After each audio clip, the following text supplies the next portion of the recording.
Welcome to Inspired Design Notes. In this section, we're going to talk about using mosses to cover your mechanics with.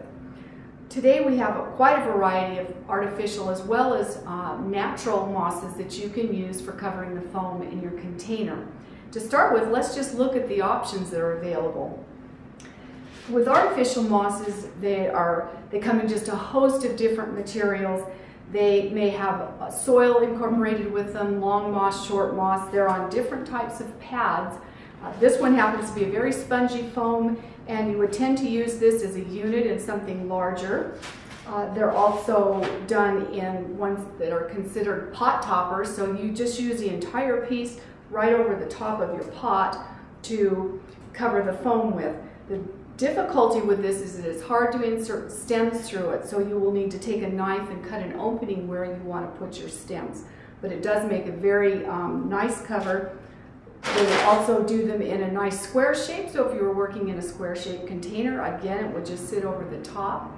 You can also take these toppers and tear them, and then you see they've got this kind of batten in the middle of them, but you can roll it underneath, and that way use these in chunks the way you would fresh moss, like so, to cover your containers with.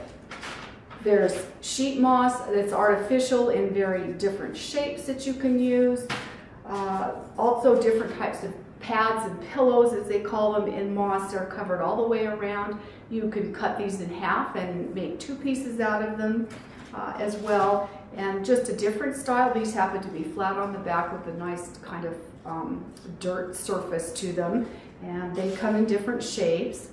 Any of these can be cut, but of course they're easier to use just as they come out of the bag. So that pretty much covers the artificial mosses. Then we go to this, which is called sphagnum moss, and as a sphagnum moss, this is considered to be sheet moss because it's so very thin. It comes in sheets that you then cover the mechanics with.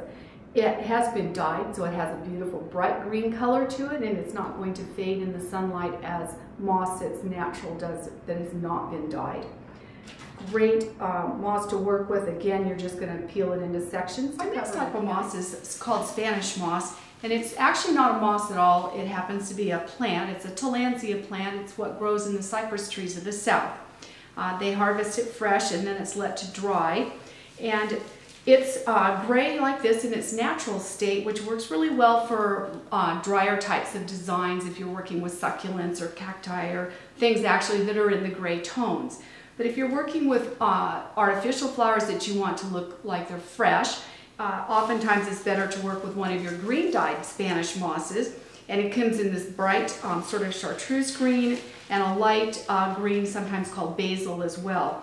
All of these is, you work with them on the pot. You want to open them up a little bit so that it's easy to insert the stems through. Because if you leave it very tight, it's very hard, it's woven, and it's very difficult to get your stems through. So that's Spanish moss. And then lastly, we have what's called reindeer moss. And again, this isn't a moss either. This is a lichen and harvested here in the United States. It comes dyed in different shades. And this happens to be preserved as well as dyed, so it's nice and soft to work with. When it's in the bag, when you receive it, it tends to be a little bit dry, so you can take the whole bag and using a mister, just spray some water in it. Doesn't take very much, and I usually do this a little bit before I want to work with it, maybe half an hour or so. If you're very impatient, you can kind of shake it around, and that'll let the water kind of work into the lichen. And then you'll see when we take this out, as the water works its way through, how soft and it gets. It makes it very easy to manipulate it into designs and kind of fill in the little cracks and crevices. This is a wonderful material because it's got this rounded surface to it, so it's not fussy and busy in your designs, and works really well to fill in, and is a nice visual part of the design to work with. And it also comes in a number of different colors, this beautiful bright green, more of a yellowish chartreuse. And then of course it also is available in its natural gray color like this. And again, a wonderful material for working with succulents. To use your lichens like this, to attach them to your mechanics, you're going to just take kind of a grouping, and you want to get it to where the tops of the moss, you can see on the bottom side, this is kind of its roots. They're sort of brown. So you want to pull the top part together, and then you're going to take what is called a fern pin, and that's just a U-shaped piece of wire, and you'll insert it through the moss like so, and then we can take that fern pin and pin it right on top of the moss, and you can see what a lovely finish that's going to give to a design. To make a fern pin, you simply take a wire. If you're working with very large things, you'll use a heavier wire. If you're using small pieces like the reindeer lichen, maybe a wire that's along about a 20 or 21 gauge, you'll take and bend the wire like so you can kind of see that U shape. We'll cut that off to create two legs. These are the legs of it. You make these as long as you need to go through your moss. So if something's a little bit thicker, you need longer legs. And we insert it through there like so. You see this part comes out the bottom, and then again you just insert it into your foam. So to cover your mechanics, you're going to have the container foamed like so, and you'll simply take a little bit of your Spanish moss, and again, as I mentioned, you'll want to open it up so it's got a loose weave to it, and then you can see we're just covering the top of this. If you like the look of it, you can let it hang over the edges and be a part of the design itself.